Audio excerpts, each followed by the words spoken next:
Hello students, आज हम लेके आए हैं आपके लिए क्लास 7th मैथ्स की क्लास, जिसमें हम चैप्टर फर्स्ट को कर रहे थे, जिसका नाम है इंटीजर्स। तो पिछली वाली वीडियो में अगर आपको याद हो तो मैं आपको एक्सरसाइज 1.1 के question first to fifth part तक मैंने आपको सॉल्व कराए थे। इसी क्रम में आज हम करने वाले हैं इसके क्वेश्चन 6 to 10। तो हमारे साथ बने रहिए और जल्दी से शुरू करते हैं अपनी आज की क्लास।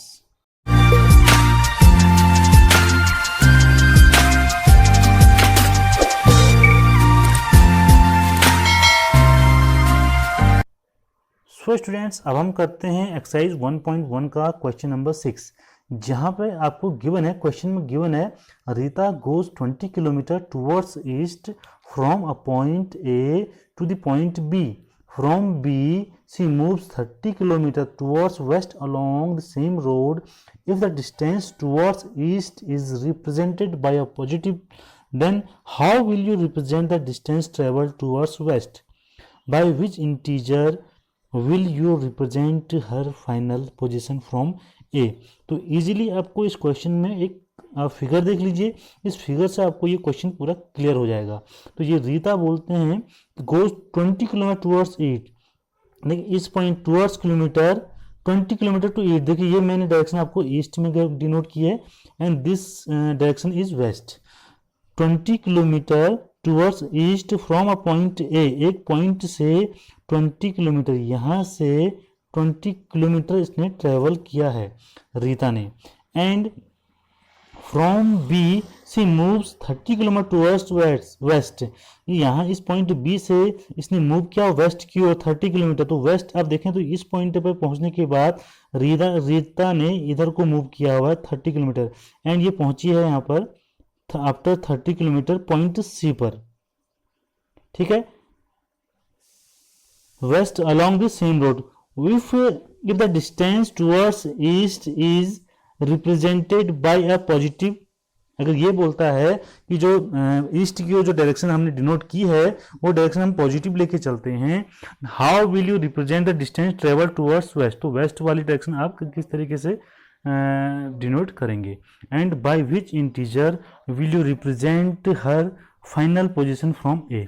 तो बहुत इजीली क्वेश्चन आप देखिए जब ईस्ट में हम पॉजिटिव इंटीजर से इसको रिप्रेजेंट कर रहे हैं तो अब नंबर लाइंस में देख के इजीली स्टूडेंट्स आप पता कर सकते हैं कि जब ईस्ट में पॉजिटिव इंटीजर जा रहा है इट मीन्स वेस्ट में कौन सा इंटीजर्स होगा? नेगेटिव इंटीजर्स में हम इसको डिनोट करेंगे। तो according to number line,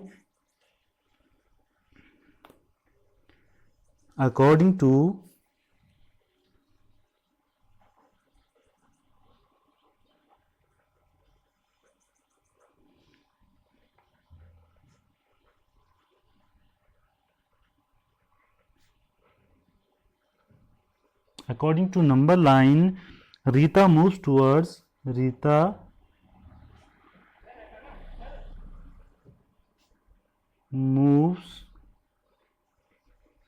towards east is represented by a positive, question में आपको गिवन है by a positive integer, but she moves in, but इसे हम इस तरीके से लिख सकते हैं, she moves in opposite direction, opposite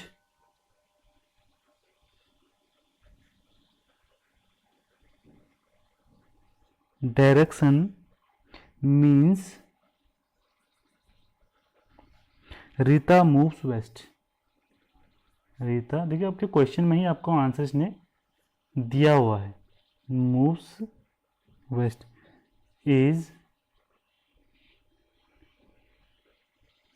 represented by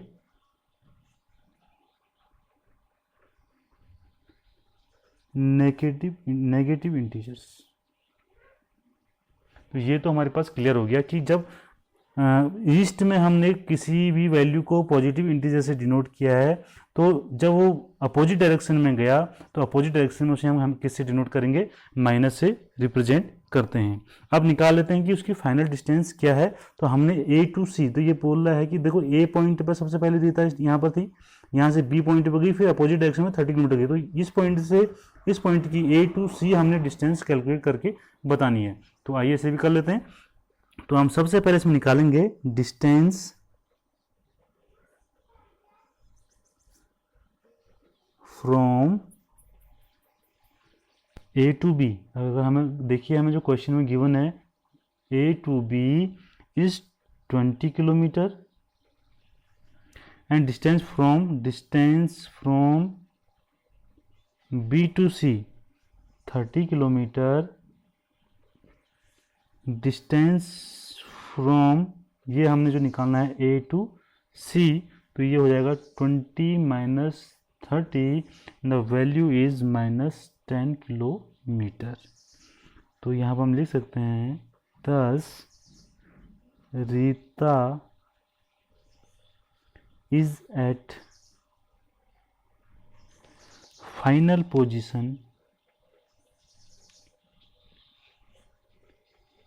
from A to C is -10 kilometre. ये हमारे पास आंसर आ जाता है।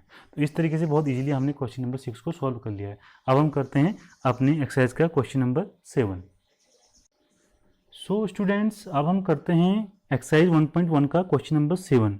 इस क्वेश्चन में आपको गिवन है कि in a magic square each row column and diagonal have the same sum, check which of the following is a magic square. आपने कैलकुलेट करना है कि ये दो स्क्वायर हमें मैजिक स्क्वायर गिवन है, इनमें से कौन सा मैजिक स्क्वायर है और मैजिक स्क्वायर की कंडीशन क्या है।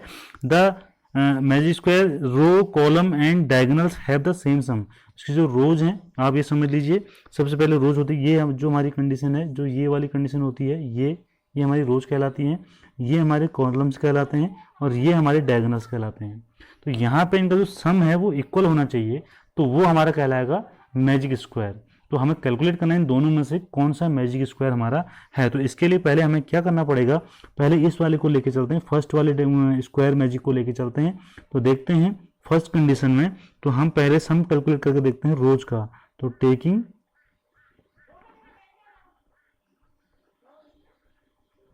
रोज, तो इसमें हम कैलकुलेट करके देंगे स्टूडेंट्स।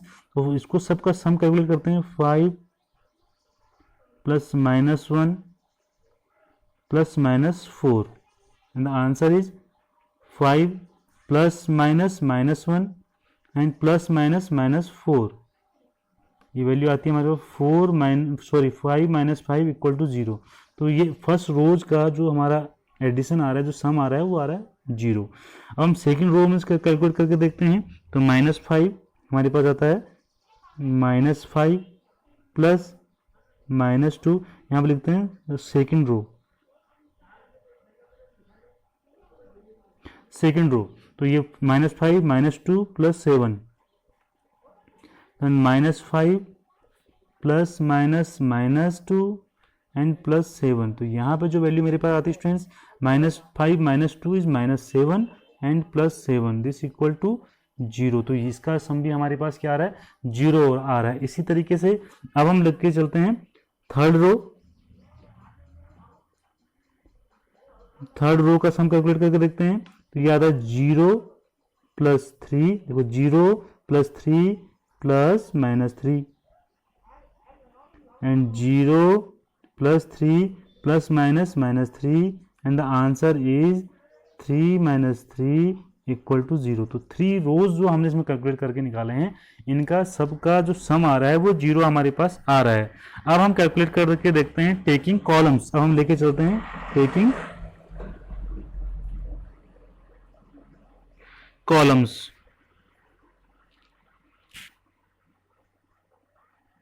तो कॉलम्स में ये होते हैं स्टूडेंट्स, ये हमारे पास कॉलम है, first column, second column and third column. तो sum of first column calculate करके देखते हैं। First column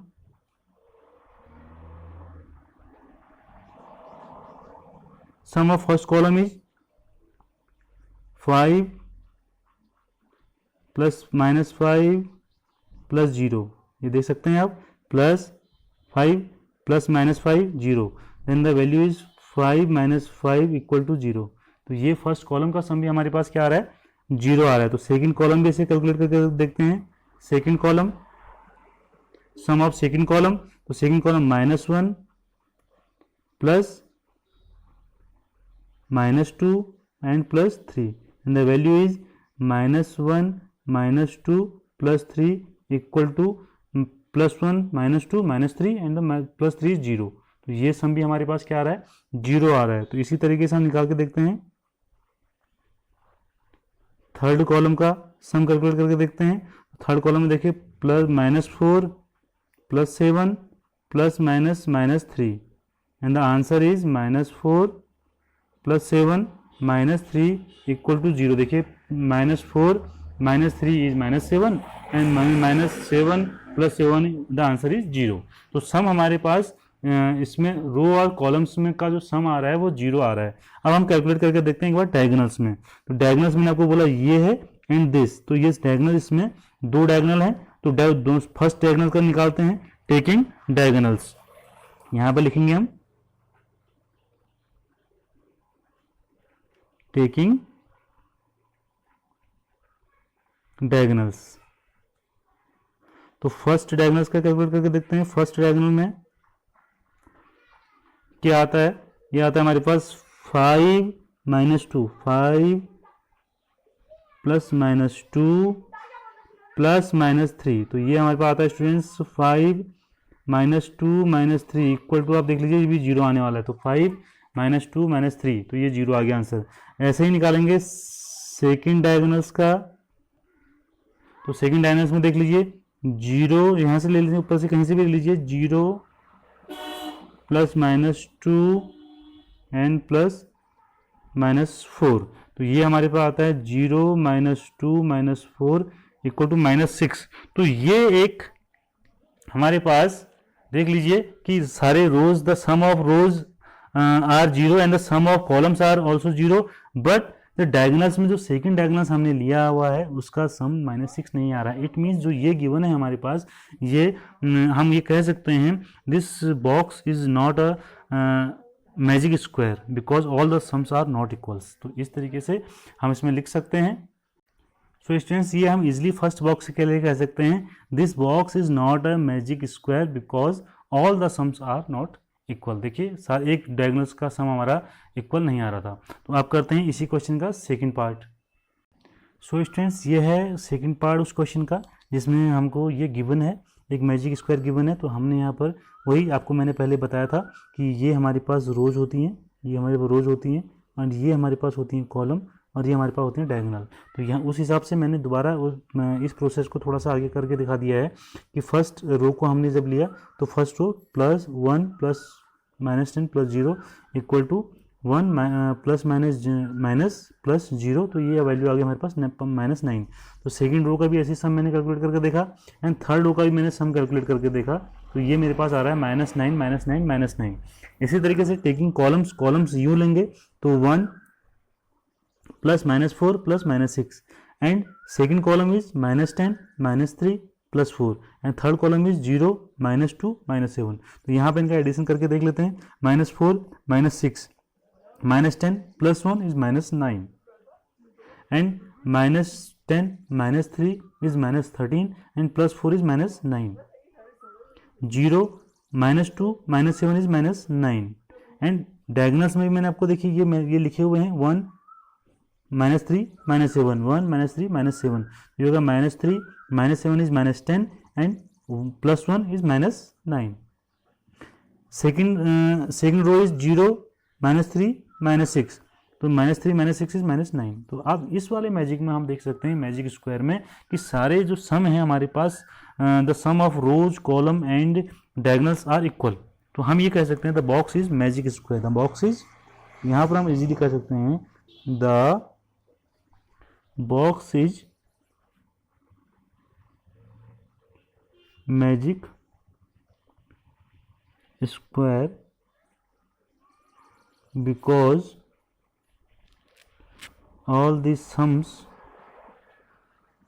are equal. तो इस तरीके से हम इस क्वेश्चन को कर सकते हैं। तो इसी तरीके से अब चलते हैं अपने नेक्स्ट क्वेश्चन 8th की ओर। सो स्टूडेंट्स, ये है हमारे पास क्वेश्चन नंबर 8, जिसमें हमें ये कंडीशन दी है कि verify a minus minus b equal to a plus b. Means ये हमारे पास LHS है, मीन्स लेफ्ट हैंड साइड है, एंड ये हमारे पास RHS है, मीन्स राइट हैंड साइड है। हमें यहाँ पर वैल्यू पुट करनी है। फर्स्ट कंडीशन हमें दी है कि when a is 21 and b is 18। तो हमें इसकी वैल्यू यहाँ पुट करके इसको देखना है कि ये वेरीफाई होता है या नहीं होता है। तो सबसे पहले हमें जो वैल्यू गिवन है वो हमने यहाँ पर लिखी हुई है। तो putting the value is LHS, तो हम क्या करेंगे, putting the values in LHS। LHS means left hand side. Then इसकी वैल्यू हमारे पास आई है a माइनस, ये हमारे पास लेफ्ट हैंड साइड की वैल्यू है। यहाँ पर हम वैल्यू रखते हैं, a की जगह पर हमने पुट करना है 21, the sign is minus and bracket में minus 18, and the answer is 21 plus 18, and the 21 plus 18 is 39। तो ये इस तरीके से LHS को हमने इसकी वैल्यू कैलकुलेट कर ली है। इसी तरीके से putting the values in RHS, इसमें लिखेंगे putting the values in RHS। तो RHS की वैल्यू हमारे पास क्या है, a plus b, the value of a is 21 and b value is 18, this equal to 39। ये देखिए दोनों LHS और RHS की वैल्यू इक्वल आ रही है। तो हम लिखेंगे since LHS equal to RHS, it means क्या हो जाएगा, हम यहाँ लिखेंगे हैंस जो हमें गिवन था वो वेरीफाइड हो चुका है, देखिए LHS और RHS की वैल्यू हमारी इक्वल आ गई है ए और बी की वैल्यू पुट करने के बाद। इसी तरीके से इसका सेकंड पार्ट करते हैं, थर्ड फोर्थ पार्ट, इसके 4 पार्ट हैं, उन सबको एक एक करके करते हैं। सो स्टूडेंट्स, ये है पार्ट सेकंड, जहाँ पे बी की वैल्यू हमें गिवन है, ए इज 118 एंड बी इज 125। तो वही सेम हम यहाँ पे लिखेंगे LHS, आप पूरा ऐसे लिख लीजिएगा, putting the values in LHS is equal to a minus minus b equal to value of a is 118 minus minus 125 and the value is 118 plus 125, then the sum is 243। 243 हमारे पास आता है। तो ऐसी तरीके से हम वैल्यू निकालेंगे, value of RHS, putting the values in RHS। RHS is a upon b and the value of a is 118 and the value of b is 125 and the sum is 243। तो ये हमारे पास RHS इक्वल टू LHS आ गया। तो हम लिखेंगे since LHS equal to RHS, means left hand side की वैल्यू राइट हैंड के इक्वल आ रही है, हम लिखेंगे hence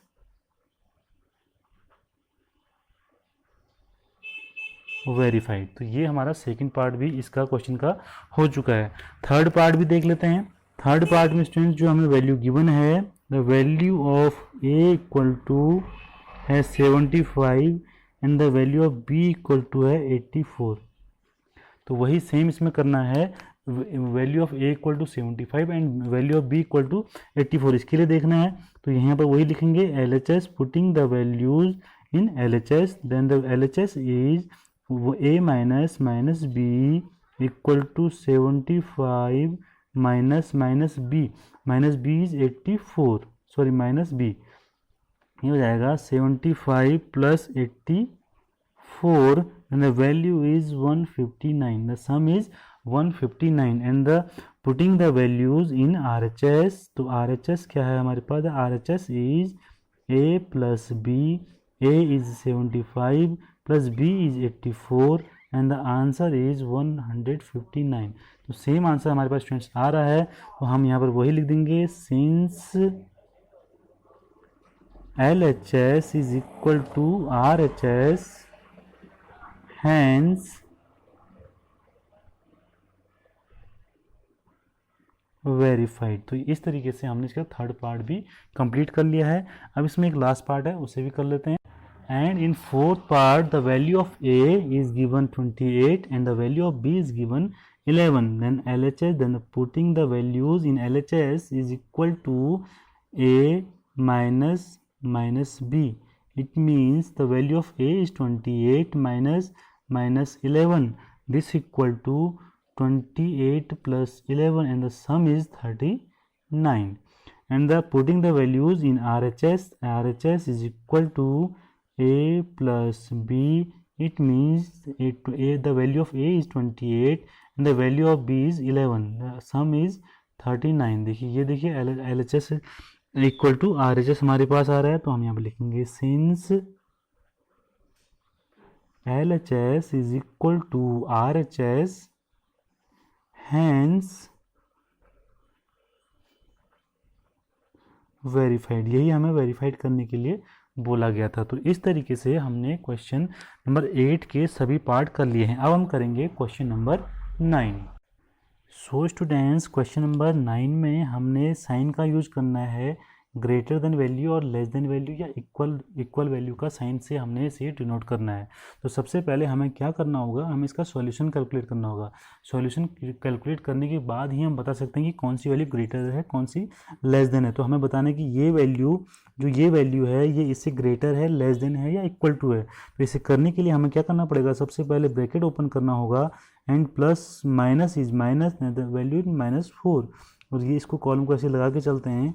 The -8 minus is positive 4 and the answer is -12 and ये वैल्यू पर हमारे पास स्टूडेंट -4. तो अब आप देख सकते हैं कि -12 एंड -4 में कौन सी वैल्यू हमारी ग्रेटर देन होती है. तो मैंने आपको नंबर लाइंस में बताया था जो वैल्यू राइट साइड पे होगी वो बड़ी वैल्यू होती है. इट मीन्स यहाँ पर जो -4 है वो ग्रेटर वैल्यू है -12 से. अगर नंबर लाइन में हम डिनोट करें फ्रॉम इज दिस पॉइंट 0 तो -4 हमारा पहले आएगा, देन -12 हमारे पास कहीं यहाँ पॉइंट आता है. इट मीन जो राइट में जो वैल्यू होती है वो हमेशा बड़ी होती है. मैं जो आपको इंट्रोडक्शन में पहले ही बता चुका हूँ. तो ये हमारे पास -4 की ओर को ये वाला साइन हमारा लगने वाला है. तो इस तरीके से पहला पार्ट किया है. आप करते हैं इसका सेकेंड पार्ट. सो स्टूडेंट्स, ये है आपका क्वेश्चन का पार्ट 2. इसमें भी इसको सॉल्यूशन करके देख लेते हैं. देखिए हमारे पास -3 एंड +7 एंड -19. इस बॉक्स को ऐसे लगा के रखिए जब तक पूरा सॉल्यूशन नहीं आता है. तो -8 and plus minus is -9. Then यहाँ पे इसकी वैल्यू कैलकुलेट करके देखते हैं. -3 + 7 इज 4 एंड -19 एंड यहाँ पर हमारे वैल्यू आती है 15. -8 -9 इज -17. ये वैल्यू 4 -19 इज -15 और यहाँ पर हमारे पास वैल्यू आती है -2. आप खुद देखिए इसमें राइट साइड में कौन सी वैल्यू होने वाली है, -2. देखिए -2 जब हम नंबर लाइन पर डिनोट करेंगे तो -2 इधर आएगा एंड -15 कहीं इधर आएगा. तो राइट साइड पर जो वैल्यू होती है वो ग्रेटर देन वैल्यू होती है. It means -2 is greater than -15. तो ये ग्रेटर देन की साइन हम -2 की ओर को लगा देंगे. इसी तरीके से आप करते हैं इसका. सो स्टूडेंट्स, आप करते हैं थर्ड पार्ट में हमें ये गिवन है. तो सेम उसी तरीके से हम इसका आंसर कैलकुलेट करने वाले हैं. तो यहाँ पे सबसे पहले हम इसकी वैल्यू निकाल लेते हैं. तो 23 - 41 इज 18 -18 प्लस 11. बॉक्स को ऐसे ही बना के चलिए एंड यहाँ पर हमारे पास वैल्यू आती है 23 और इनको ऐड करते हैं तो हमारे पास वैल्यू आती है 552 और यहाँ पर वैल्यू आती है -18 प्लस 11 इज -7 एंड बॉक्स ये हमारा बना रहेगा और यहाँ पर आ जाएगा इसे माइनस कर लेंगे तो आ जाएगा 29. अब देखिए राइट साइड में कौन सी वैल्यू होने वाली है, -7. राइट पे वैल्यू हमारी वैल्यू होने वाली है. It means -7 is greater than -29. तो -7 इज ग्रेटर देन, तो हम ये इसको साइन को इस तरीके से इसमें डिनोट कर देते हैं. तो ये हमारा थर्ड पार्ट भी यहाँ पर कंप्लीट हो जाता है. आप करते हैं इस क्वेश्चन का फोर्थ पार्ट. सो स्टूडेंट्स, अब हम कर लेते हैं अपने क्वेश्चन का फोर्थ पार्ट. तो फोर्थ पार्ट में देख लेते हैं हमारे पास क्या क्या वैल्यू गिवन है. तो ये हमें फोर्थ पार्ट में गिवन है 39 प्लस -24 एंड प्लस -15. ये ब्रैकेट हमें गिवन यहाँ पर है. तो इस तरीके से इसको सॉल्व करेंगे. तो सॉल्व करने के लिए देख लेते हैं 39, इसको ओपन करेंगे -24 एंड द -15. बॉक्स को सेम इसी तरीके से लगा लीजिए एंड 36. पहले ब्रैकेट को ओपन कर लेते हैं दिस वैल्यू इज -52 एंड +36। तो ये हमने पहले ब्रैकेट ओपन कर लिया है, अब हम इसको सॉल्व करने वाले हैं। तो ये हो जाएगा 39 - 39, ये बॉक्स लगा देंगे, ऐसे ही बनाना है। ये हो जाएगा 72 - 52, इन दोनों को ऐड कर लिया हमने, एंड 36 36 72 - 52, 39 - 39 0, एंड बॉक्स लगाने के बाद यहाँ पर जो हमारी वैल्यू आती है वो आ रही है स्टूडेंट्स 20। तो ये तो बहुत ईजी है, आप बता सकते हैं 20 इज़ ग्रेटर देन 0।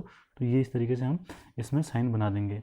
अब चलते हैं इसके फिफ्थ पार्ट की ओर। तो फिफ्थ पार्ट भी बहुत ईजिली हम करने वाले हैं, तो आइए इसको भी एक बार जल्दी से कर लेते हैं। तो ये हो जाएगा हमारे पास स्टूडेंट्स -231 प्लस इसको ऐड करेंगे तो ये हमारे पास आ जाएगा 130। ये बॉक्स हम बना के रख देंगे, एंड -399 प्लस इनको ऐड कर लेंगे तो ये हो जाएगा 240, एंड इनको माइनस करेंगे तो ये हो जाएगा -101 एंड -159। आप खुद देख लीजिए इनमें कौन सी वैल्यू ग्रेटर देन वैल्यू होगी। देखिए ये वैल्यू हमारे पास ग्रेटर वैल्यू होगी, बिकॉज -101 इज ग्रेटर देन -159। तो ये इस तरीके से हम इसमें बना देंगे। सो स्टूडेंट्स अब हम करने वाले हैं क्वेश्चन नंबर 10 का फर्स्ट पार्ट। क्वेश्चन नंबर 10 में आपको गिवन है कि अ water tank has step inside it, a monkey is sitting on the top most step. हमें समझ लेते हैं कि टॉप मोस्ट स्टेप हमारे पास कौन सा है, फर्स्ट। जो फर्स्ट लेवल है वो हमारे पास क्या है, टॉप मोस्ट है, and the water level is at the 9th step. तो 9th स्टेप में हमारे पास कौन सा है, वाटर लेवल है। तो अब यहाँ पे हम देखते हैं कि कुछ उस मंकी ने कुछ जंप किए हैं, उस जंप के अकॉर्डिंग हमने आंसर कैलकुलेट करना है। जैसे कि फर्स्ट पार्ट में हमसे बोलता है he jumps 3 step down and then jumps back 2 step up. पहले वो 3 स्टेप नीचे जाता है, देन आपकी एनसीईआरटी बुक में आप उसका फिगर देखिए तो आपको पूरा वहाँ बना के दिखाया गया है। तो 3 स्टेप डाउन जाता है एंड 2 स्टेप अप आता है। तो ये बताना है कि after how many jumps will he reach the water level, तो कब वो पहुंच पाएगा। तो यहाँ पे मैंने कुछ स्टेप आपके लिखे हुए हैं। सपोज जब वो फर्स्ट स्टेप में जब मंकी होगा तो वहां से स्टूडेंट्स फर्स्ट जंप के बाद वो कहाँ पहुंचा होगा, 3 स्टेप डाउन गया, इट मीन्स 4 पर पहुंचा होगा। ओके 4 पर पहुंचने के बाद सेकेंड जंप में वो 2 स्टेप अप आया है, इट मीन्स 4 पर जाने के बाद 2 स्टेप अप आया मीन्स अपोजिट डायरेक्शन में आया है, तो उसे हम लेंगे माइनस में। तो अभी उसकी कंडीशन कहाँ है, सेकेंड जंप के बाद वो स्टेप 2 पे है। इसके बाद हम कहाँ चलेंगे, इसे लिख देते हैं स्टेप्स। ये हैं स्टूडेंट्स हमारे पास स्टेप्स आ रहे हैं। इसके बाद हम क्या करते हैं, 2 स्टेप के बाद जो 3 स्टेप फिर नीचे जाएगा, इसमें 2 + 3 इज इक्वल टू 5 स्टेप्स।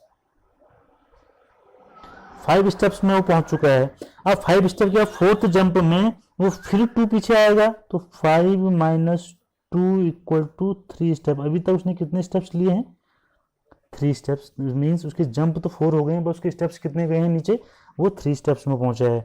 इसके बाद 3 स्टेप्स के बाद फिर वो नीचे जाएगा, तो 3 + 3 = 6 स्टेप्स, एंड फिर ऊपर आएगा तो 6 - 2 = 4 स्टेप्स। इस तरीके से 4 के बाद 4 + 3 फिर नीचे जाएगा 7 स्टेप्स, देन 7 के बाद फिर उसने 2 ऊपर आना है तो 5 स्टेप्स। देखते रहिए किस तरीके से, जब डाउन में जाएगा तो 3 प्लस करेंगे, एंड जब अप आएगा तो हम उसे 2 माइनस करते रहेंगे, तो 5 पर पहुंचे हैं। 5 + 3 8 स्टेप्स, 8 - 2 6 स्टेप, एंड 6 + 3 = 9 स्टेप्स। जो कि उस क्वेश्चन में आपसे कहा गया कि जो वाटर लेवल है वो 9 स्टेप्स पे है। इट मीन्स अब जो मंकी है वो वाटर लेवल पे पहुंच चुका है। इट मीन्स आफ्टर कितने जंप्स के बाद, मीन्स वो हमारे पास 11 जंप्स के बाद उस वहां पे पहुंचा है। तो हमारा आंसर हो जाएगा he will reach 9th steps in 11 jumps। 11 after 11 jumps वो 9th वाटर लेवल पे पहुंच जाएगा। तो ये था इसका फर्स्ट पार्ट। अब देखते हैं सेकंड पार्ट में ये क्या कंडीशन हमें देता है, सेकंड पार्ट करके देखते हैं। सो स्टूडेंट्स अब क्वेश्चन में आपसे पूछा गया है कि 9th स्टेप में जाने के बाद मंकी क्या कर रहा है, वो ऊपर आना चाहता है, and he jumps 4 step up and then jumps back 2 step down. तो इसमें ये वो कहता है कि वो कब टॉप पर पहुंचेगा, आपको अभी उल्टा इसको लेके आना है। तो मीन्स 9th स्टेप पे वो था, तो 9th स्टेप पे पहुंचने के बाद वो मंकी क्या कर रहा है, वो 9 स्टेप में जब था तो वहां से 4 स्टेप ऊपर आया, तो इट मीन्स अभी वो कहाँ पहुंचा है, वो पहुंचा है 5 स्टेप पे फर्स्ट जंप में। और 5 के बाद वो 2 फिर नीचे जाता है, इट मीन्स 5 पर जब नीचे जाएगा तो +2 फिर हो जाएगा, तो पहुंचेगा 7 स्टेप्स पे, ठीक है। एंड 7 के बाद फिर वो -4 जाएगा 3 स्टेप्स, एंड आफ्टर 3 + 2 ये पहुंच जाएगा 5 स्टेप्स पे, एंड 5 के बाद आफ्टर 5 स्टेप्स 4 फिर ऊपर आएगा, तो आएगा 1 स्टेप्स पे। तो आप देख रहे हैं कि 1 स्टेप पे पहुंच गया, टॉप पर पहुंच चुका है, और कितने जंप्स के बाद पहुंचा, 5th जंप के बाद पहुंचा। तो हम यहाँ पर कह सकते हैं the monkey reach back on the first step in 5th, हम इसमें कह सकते हैं 10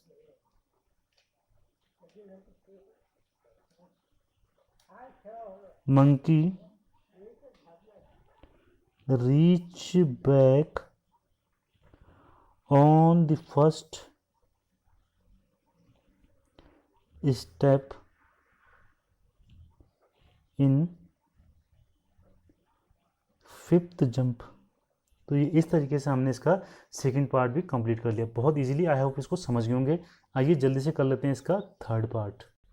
सो स्टूडेंट्स, लास्ट पार्ट में आप देख रहे हैं इस क्वेश्चन में आपसे कहा गया है कि जब मींस उसने रिप्रेजेंट किया है कि जब वो डाउन आ रहा है मंकी तो उसे हम नेगेटिव इंटीजर से डिनोट कर रहे हैं, एंड जब अप जा रहा है तो उसे हम पॉजिटिव इंटीजर से उसे डिनोट कर रहे हैं। तो पहली वाली कंडीशन में आपको गिवन है कि -3 + 2 और डॉट डॉट डॉट करके आपको इक्वल टू -8 गिवन है। तो आपको यहाँ पर बताना है इसको, ये सीक्वेंस है इसको कंप्लीट करना है कि -8 कब होगा।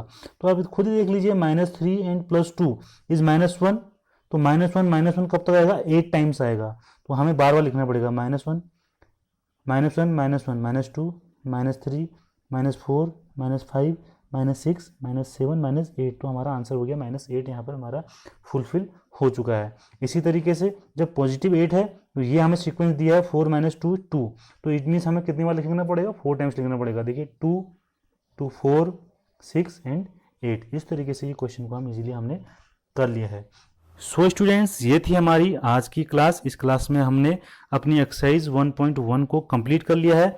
अब नेक्स्ट वीडियो में हम पढ़ने वाले हैं properties of addition and subtraction of integers. Integers के एडिशन और सब्ट्रैक्शन के लिए कौन सी प्रॉपर्टीज हम यूज करते हैं। तो इसी तरीके से इजी मैथ्स पढ़ने के लिए हमारे चैनल के साथ बने रहिए और चैनल को सब्सक्राइब कर लीजिएगा।